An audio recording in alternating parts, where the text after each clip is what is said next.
Kayo po na nakaupo, subukan nyo namang tumayo, at baka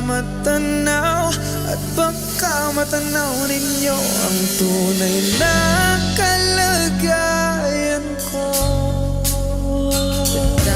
Tao po, andyan po ba kayo sa loob ng malaking bahay at malawak na bakuran? Mataas na pader, pinapaligiran at nakapilang mga mamahaling sasakyan.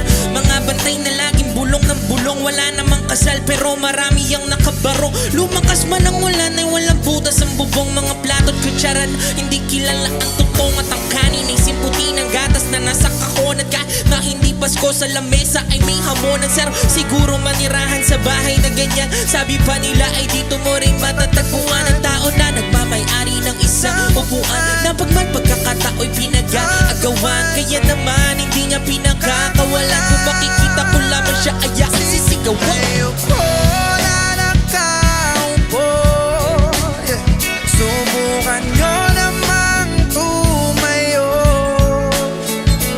at baka matanaw ninyo ang tunay na kalagayan ko.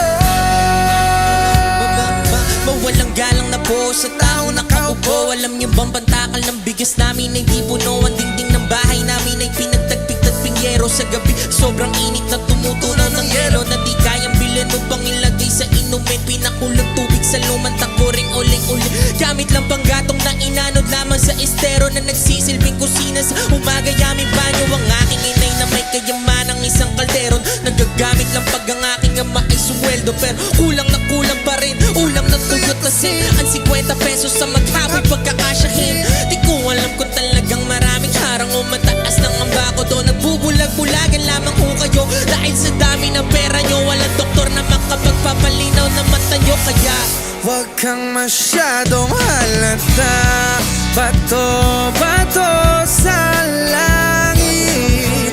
Ang mata ay huwag magalit, bato-bato, bato sa langit.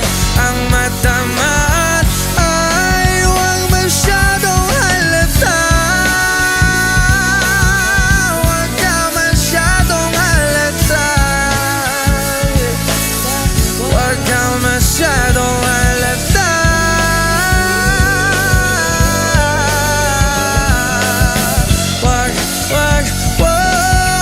Huwag kang masyadong halata.